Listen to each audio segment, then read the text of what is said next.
크립토 시장을 면밀하게 들여다보는 시간. 안녕하세요. 오늘의 코인 진행의 권지영입니다. 밤사이에 1월 첫 FOMC가 종료가 됐습니다.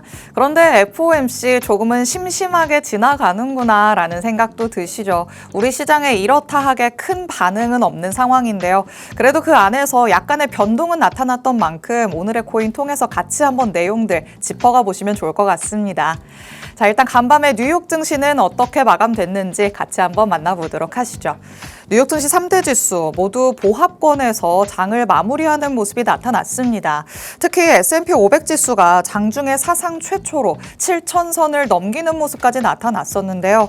FOMC 결과를 소화하면서 아쉽게도 이 상승분을 반납하는 흐름을 보였습니다. 홀로 파란불 켜고 있죠. 0.01% 하락한 채로 장을 마쳤습니다. 자, 미국의 기준금리 예상대로 동결됐습니다.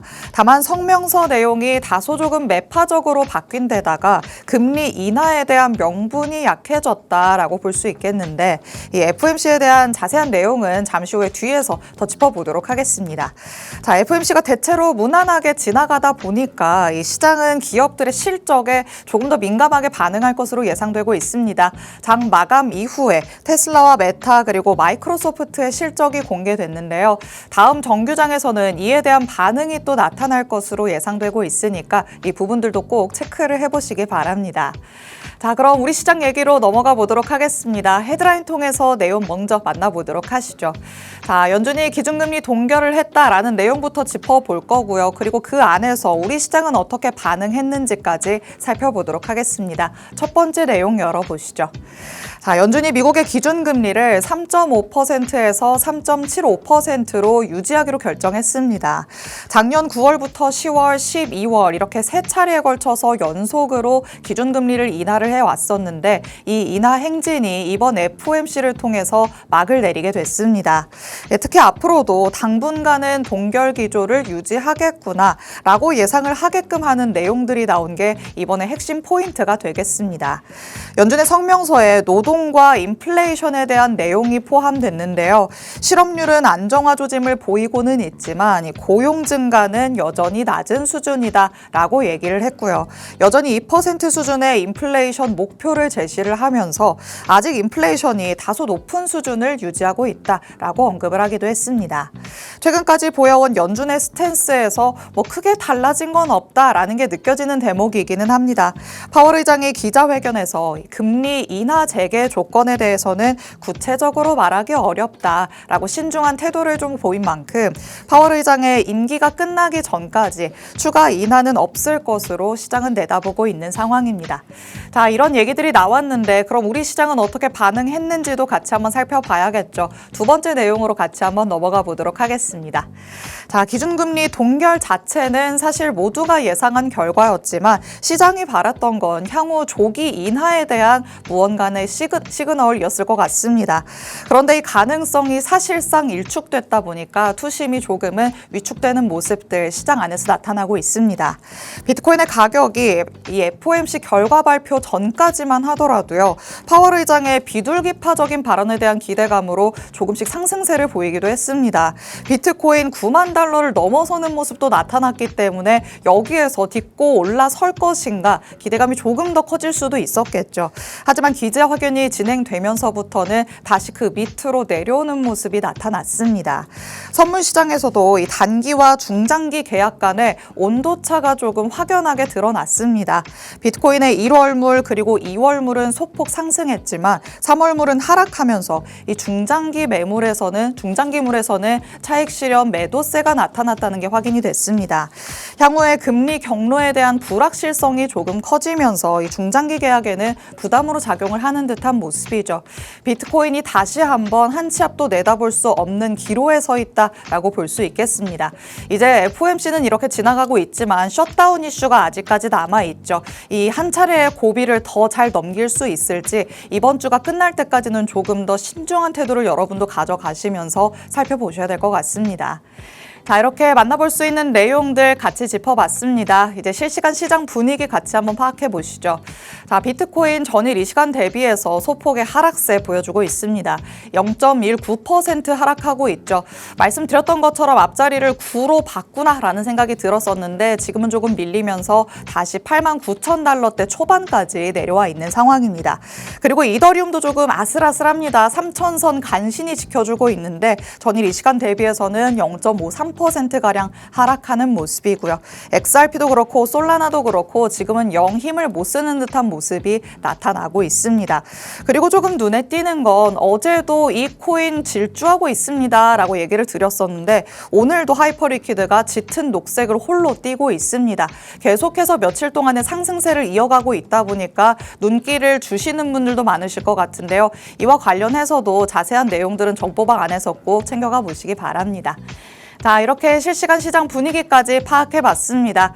저희가 방송 시간이 조금 한정적이라 더 많은 내용을 담아드릴 수가 없는 게 좀 아쉽기는 합니다. 그래서 저희 방송 끝난 직후부터 전문가님의 전략 24시간 동안 받아가시라고 정보방의 문도 활짝 열어두고 있습니다. 정보방은 저희 방송 끝날 때까지만 입장이 가능하니까요. 지금 바로 QR코드 스캔해서 안으로 입장해 주시기 바랍니다. 자, 그럼 오늘 저와 함께할 전문가님 이제 모셔보도록 하겠습니다. 오늘 시문 전문가님과 함께합니다. 전문가님 어서 오세요. 네, 반갑습니다. 인사부터 해주실게요. 네, 안녕하십니까. 목요일의 전문가 시문입니다. 시장이 참 답답하게 흘러가고 있습니다. 그리고 메이저급 코인들이 이제는 단기 박스권으로 진입하려고 하는 그런 모습을 보이고 있습니다. 이제 하방 경직성은 만들어졌다. 그런데 언제 정도 다시 한번 상승할 수 있을 것인가? 그런 부분에 대해서는 조금 시간이 걸릴 것으로 지금 생각을 하고 있습니다. 자, 오늘 같은 경우에는 금리 동결이 됐었고, 그리고 가장 중요한 미국 정부의 셧다운 이 부분에 대해서 우리가 정말 조심해야 되는 그런 부분이 있는데 이번 주말에 이 셧다운에 우리는 어떻게 대비해야 될 것인지 그런 부분에 대해서 여러분들과 자세하게 이야기해보는 그런 시간을 갖도록 하겠습니다. 네, 또 우리 시장에 중요한 순간이 찾아왔는데 이 순간을 또 어김없이 우리의 기장님, 시문 전문가님과 함께하게 돼서 좀 다행이다라는 생각이 듭니다. 방송 항상 보신 분들은 우리 기장님께서 방향성을 얼마나 잘 설정해 오셨는지 너무나도 잘 아실 것 같은데요. 지금의 이슈들을 같이 한번 파헤쳐 보면서 앞으로의 단기적인 방향성이라도 다시 한번 설정을 해보도록 하겠습니다.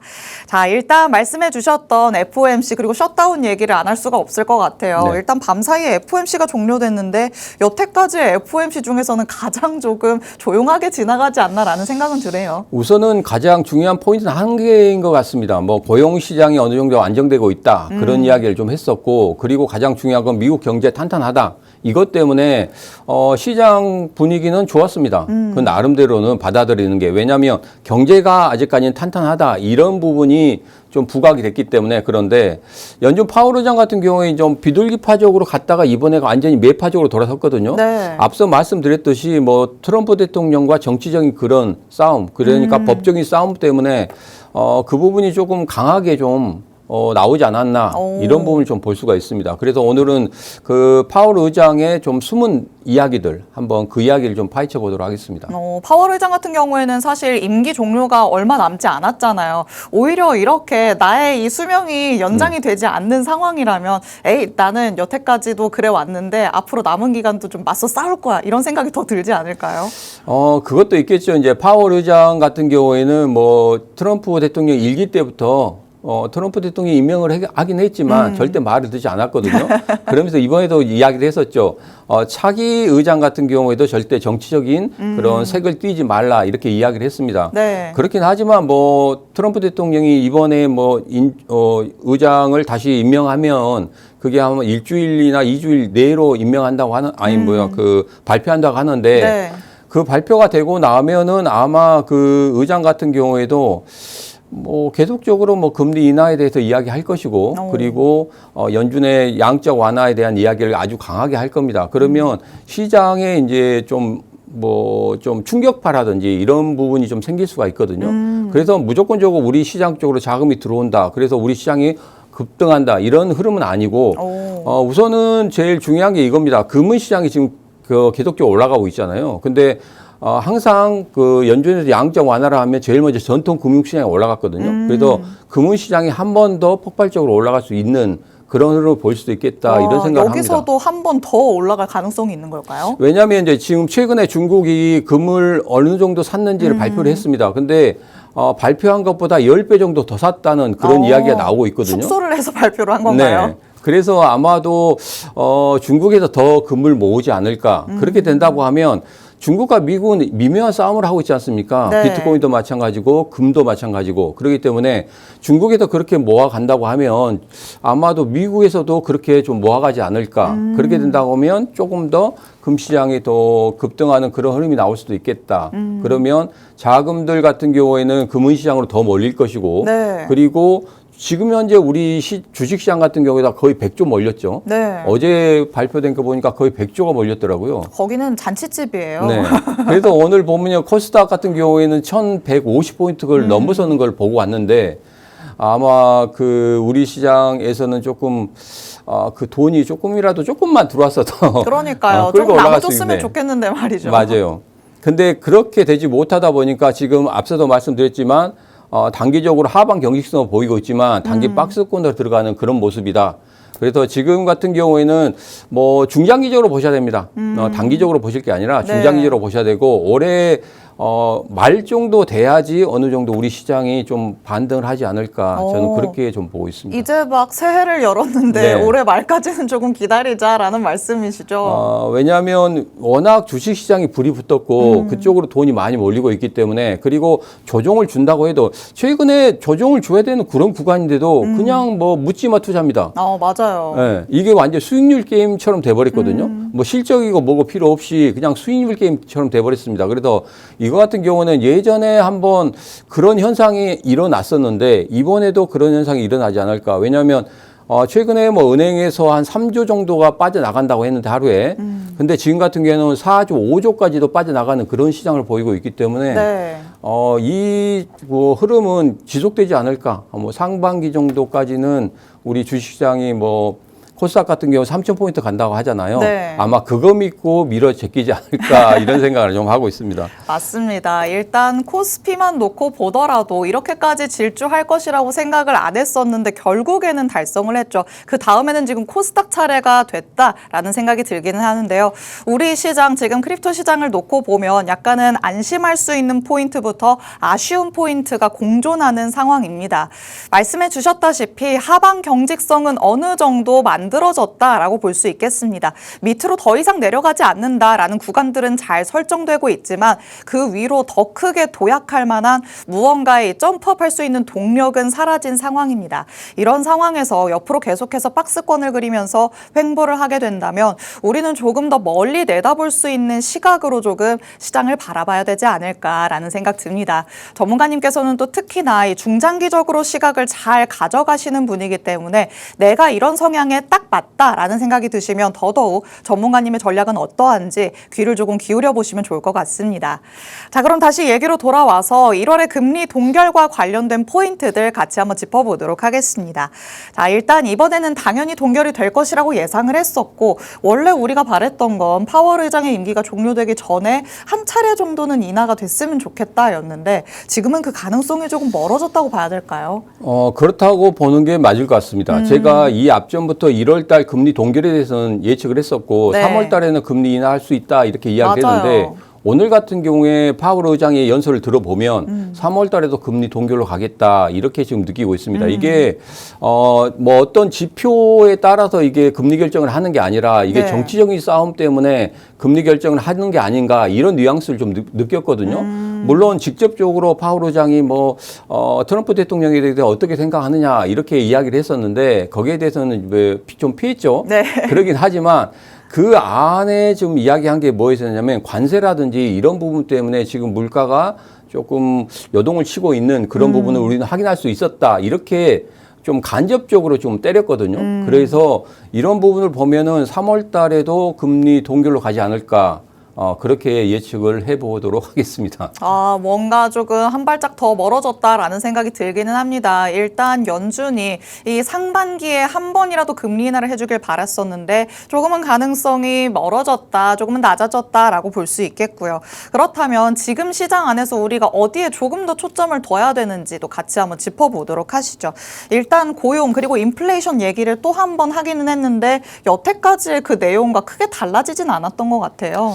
예, 조금 약간의 이제 단어의 차이가 좀 있었던 것 같습니다. 그러니까 일자리도 둔화됐다. 그것을 낮은 수준으로 유지가 되고 있다. 이렇게 이야기를 했었고 실업률도 상승했다. 그것을 갖다가 실업률은 좀 안정화되고 있다. 이렇게 이야기를 하고 있거든요. 네. 근데 그 안에 좀 담긴 그런 내용들을 보면 어차피 그 예전부터 실업률이라든지 고용시장 안 좋다는 것은 그대로 인정하고 있는 거고 물가는 어느 정도 잡히고 있다는 것은 인정하고 있습니다. 인정하고 네. 있지만 그렇게 된다고 하면 분명히 이번에도 금리 인하 쪽으로 가야 되는데 제가 예전에도 말씀드렸지만 연준 같은 경우에는 금리 인하를 3번, 4번 쪽으로 연속적으로 한 적은 없거든요. 그래서 3번 쪽 연속적으로 한 것에 대해서 부담을 갖고 있습니다. 그래서 1월 달 같은 경우에 제가 금리 동결로 예측한 것은 무엇이냐면 만약에 1월 달에 금리 인하를 갔다고 하면은 네. 연준이 이제까지 정책을 잘못하고 있다는 것을 시인하게 되는 거거든요. 그렇기 때문에 연달아서 4번 정도 할 수는 없겠다. 그래서 제가 1월 달에는 금리 동결을 예측한 거였고 3월 달 같은 경우에는 오늘의 흐름을 보면 분명히 정치적인 그런 문제가 있기 때문에 3월 달도 금리 동결로 가지 않겠느냐 이렇게 조심스럽게 예측하는 겁니다.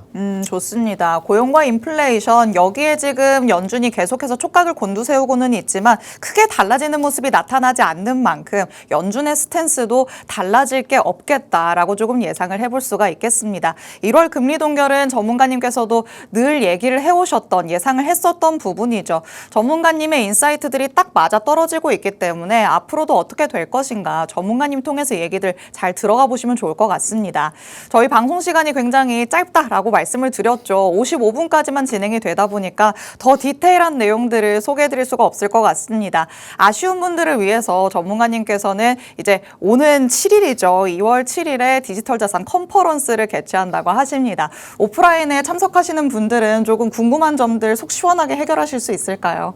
네, 이번에는 이제 디지털 자산 컨퍼런스 하는데 과연 이 시장 2026년을 어떻게 봐야 되는지 그리고 우리 소중한 자산을 어떻게 지킬 수 있는지 그런 부분에 대해서 저희가 자세하게 좀 이야기하려고 하거든요. 네. 그래서 이번 같은 경우에는 뭐 코인은 물론이고 주식까지 같이 다뤄서 여러분들이 2026년 같은 경우에는 분명한 건 있습니다. 왜냐하면 작년 같은 경우에는 코스피가 5천 간다고 했을 때 아무도 안 믿지 않았습니다. 근데 맞아요. 5천 갔잖아요. 이번에 코스닥이 3천 간다고 합니다. 그러면 3천 간다고 하는 것을 믿는 사람들이 굉장히 많다는 거죠. 이제는 우리 자산을 지킬 수 있는 그 방향성을 다시 한번 재정비를 해야 됩니다. 그래서 그 정비하는 시간을 갖기 위해서 주식 전문가는 물론이고 코인 전문가까지 다 모셨습니다. 그래서 이번을 기회로 해서 2026년도에 여러분 자산을 충분히 늘려갈 수 있는 그런 것을 마련했기 때문에 꼭 오셔서 같이 하시면 좋겠습니다. 좋습니다. 지금 국내 증시까지도 분위기가 굉장히 급변하고 있는 만큼 각 분야의 전문가들이 다 등판을 해서 여러분에게 정말 디테일한 내용들 소개해 준다고 하십니다. 컨퍼런스와 관련된 자세한 내용들도 정보방 안에 들어오시면 받아가실 수 있으니까요. 하단의 QR코드도 적극적으로 활용해 주시기 바랍니다. 자, 시간이 많이 흘렀네요. 셧다운 얘기도 조금 빠르게 짚고 넘어가 보도록 하겠습니다. 이번 주가 마무리될 때까지 이제 최대 쟁점은 셧다운이지 않을까라는 생각이 드는데 이건 또 어떻게 보실까요? 우선 뭐 셧다운이 이제 1월 30일 날 결정이 된다고 하죠. 네. 그게 이제 뭐 당연시 되는 걸로 알고 있습니다. 근데 지금 전체적인 셧다운 그 분위기라든지 이런 부분 여러분이 잘 아실 것 같아서 제가 준비한 자료만 좀 보도록 하겠습니다. 작년 같은 경우에는 10월 1일 날 셧다운이 실시가 됐고 11월 12일 날 셧다운이 43일 장기간에 걸쳐서 셧다운이 됐었는데 그때 우리 비트코인만 보면 거의 20% 급락을 하는 그런 모습을 보였습니다. 그래서 이번 셧다운 같은 경우에도 부분적인 정부 셧다운이긴 하지만 그래도 조금 조심해야 된다. 근데 여기에서 이전에 셧다운을 경험해 봤기 때문에 이번 같은 경우에는 그래도 시장이 어느 정도는 완충작용을 하지 않을까 이런 생각을 하고 있는데 시장 참여자들이 지금 현재 극심한 공포를 느끼고 있기 때문에 이번에도 그러한 매도를 부르는 그런 패닉셀이 또 나올 수도 있다는 겁니다. 그래서 여기에서 우리가 봐야 될 건 이겁니다. 바이낸스 쪽에서 이번에 30% 이상 급락할 수 있다 이렇게 이야기를 하고 있습니다. 물론 거기까지 급락하지 않을 겁니다. 앞서도 말씀드렸지만 어느 정도는 하방 경직성을 보이고 있기 때문에 추가적인 급락은 없을 거다 이렇게 생각은 하고 있지만 그래도 우리가 여기서 대비를 해야 된다. 그 대비에 대한 방법에 대해서는 제가 라이브 방송이나 공부방에서 여러분들이 자세하게 말씀드릴 테니까 그 부분 참고하시고 같이 하시면 되겠습니다. 맞습니다. 지금 시장 안에서 참여자들이 굉장히 위축돼 있는 상황이기 때문에 우리가 예상한 것보다 더 크게 하락이 나타날 수도 있다. 가능성을 지금 언급을 해주셨습니다. 실시간 대응 전략이 그만큼 중요할 테니까요. 하단의 QR코드 스캔해서 정보방 안으로 들어오셔서 전문가님의 라이브 방송에도 꼭 참여를 해보시기 바랍니다. 자, 그럼 빠르게 이제 시장 안으로 들어가서 차트들의 흐름도 같이 한번 살펴보도록 하겠습니다. 자, 비트코인 여태까지 그래도 잘 지지받았다. 하방 경직성 확인됐다라고 하셨는데 그럼 밑으로 내려가는 거는 조금 걱정을 안 해도 되는 걸까요? 우선은 제가 말씀드렸듯이 1억 2천을 3번 정도 지지를 받았거든요. 그래서 1억 2천 아래쪽으로는 빠지지 않을 거라고 생각합니다. 그런데 일시적으로 정부 셧다운으로 인해서 추가적인 급락이 나올 수 있는데 아래꼬리를 달고 올라오지 않을까 이런 생각을 조심스럽게 해봅니다. 근데 여기서 제일 중요한 건 있죠. 우리들은 항상 그 매매 현황이라든지 그리고 시장 참여자들이 어떤 생각을 갖고 있는지 이 부분을 실시간으로 파악한 후에 우리들도 거기에 대해서 대응 방법을 찾아야 된다. 이 말씀을 드리겠습니다. 그래서 비트코인은 물론이고 이더리움도 마찬가지고 솔라나나 아니면 우리 SRP 같은 경우에도 그렇게 대응을 하시면 참 좋을 것 같습니다. 좋습니다. 비트코인은 1억 2천 여기가 가장 중요할 것 같고요. 이더리움은 그러면 정확한 가격 라인이 어떻게 될까요? 이더리움은 앞서도 말씀드렸지만 410만 원 3번 지지를 받았거든요. 이건 매번적으로 제가 차트를 비롯해서 이 1, 2, 3 세 가지를 그대로 해드리고 있잖아요. 이 부분은 절대 변하지 않습니다. 이더리움도 마찬가지고 XRP도 마찬가지로 이제는 단기 박스권에 진입했습니다. 2,824원부터 2,700원 단단한 지지선을 지키고 있기 때문에 이 부분 여러분 꼭 보시고 가장 중요한 부분은 주말 동안에 셧다운이 실질적으로 됐을 때 그때 2,700원을 어떻게 지켜주는지 그때 15분봉 이상에서 누가 매수를 들어오는지 그 부분을 꼭 확인하셔야 되겠습니다. 좋습니다. 메이저 코인들의 단단한 지지 구간들 명확하게 찾아봤습니다. 그래도 실시간 대응 전략이 그만큼 중요하니까요. 꼭 전문가님 통해서 정보방 안에서 받아가 보시기 바랍니다. 그리고 이런 메이저뿐만 아니라 전문가님께서는 그 밑에 단에서도 조금이라도 튀어오를 수 있는 코인들, 히든 코인으로 정말 딱 집어서 가져와 주십니다. 지난 방송에서 말씀하셨던 코인이 방송 끝나고 나서 진짜 무서운 기세로 올라가더라고요. 네, 그렇죠. 제가 항상 말씀드리고 있죠. 세 가지만 확인하시면 된다. 그렇죠. 첫 번째는 거래량, 두 번째는 부자 3선의 매수 신호가 나오면 된다. 세 번째 같은 경우는 아래 저점을 계속적으로 높여가는 그런 흐름을 가지면 된다. 이렇게 말씀드렸는데 1월 22일 날 드린 코인이 샌드박스였습니다. 샌드박스가 단 2일 만에 18.47%가 올랐어요. 그 다음에 이제 어느 정도는 매도를 했죠. 그쵸. 그리고 나서 지금 조정을 주고 있습니다. 그런데 여기 조정이 지금 시장의 흐름에 따라서 지금 떨어지고 있는 그런 모습을 보이고 있습니다. 그래서 제가 이런 말씀을 하나 드리겠습니다. 지금 시장에서 거의 하루에 100%, 80%, 50% 오른 그런 코인들이 있거든요. 그런 코인들 같은 경우에는 잘못 들어갔다가는 맨 꼭지점을 잡을 수 있기 때문에 그런 코인들은 좀 조심하셔야 된다. 그래서 무조건적으로 양봉이 나올 때 여러분들 매수하시는 게 아니라 어느 정도 양봉 나온 후에 조정을 줄 때 그때 매수하시는 게 가장 좋다. 이것을 팁으로 드리도록 하겠습니다. 맞습니다. 자, 튀어오르는 선별적인 코인들 여러분도 분명히 찾아보실 수는 있겠죠. 하지만 가장 중요한 건 매도 타이밍이 될 것 같습니다. 언제 적절하게 팔고 나와야 되는지가 가장 중요한 포인트인데 전문가님과 함께 하신 분들은 지난번에 샌드박스도 확실하게 올랐을 때 물량을 정리하고 나올 수가 있었던 거죠. 이렇게 전문가의 시각으로 같이 한번 바라보는 게 필요하다라고 느껴지신다면 정보방 안으로 꼭 들어와 주시기 바랍니다. 자, 그렇다면 오늘의 히든 코인 궁금해하시는 분들 많으실 것 같은데 역시나 세 가지 기준은 동일하겠죠? 네, 맞습니다. 이제 부자 3선 매수인호 최근 거래량 상승, 저점이 계속적으로 높아지는 그런 흐름이다. 근데 지금 같은 경우에는 거래량이 상당히 크게 일어나는 그런 모습을 보이고 있습니다. 근데 지금 같은 경우에 오늘 흐름이 약간 조정을 주고 있거든요. 장대 양봉 이후에 3분의 1을 지켜주는 그런 모습인데 조정이 어제와 오늘 나왔다. 이제는 단기적으로 상승할 수 있는 그런 자리가 마련됐다. 이렇게 보시면 될 것 같고 부자 3선도 매수 신호가 아주 강하게 나오고 있습니다. 그리고 저점이 계속적으로 높아지는 그런 흐름을 보이고 있기 때문에 이 코인 여러분 단기적으로도 제가 항상 뭐 말씀드리면 거의 15%에서 20% 상승을 보이고 있는데 이것도 오늘 매수를 해놓으시면 내일 모레 정도는 15에서 20% 정도 수익을 낼 수 있지 않을까 이렇게 예측을 하고 있습니다. 좋습니다. 오늘의 히든 코인 말씀해 주셨으니까요. 자세한 코인명 궁금하신 분들은 정보방 안으로 입장해 주시기 바랍니다. 본 방송에서 제공해 드리는 정보는 투자 판단에 대한 조언일 뿐이라는 점도 항상 기억해 주시면 되겠습니다. 저희는 내일 다시 찾아뵙도록 하겠습니다. 시청해 주신 여러분 고맙습니다.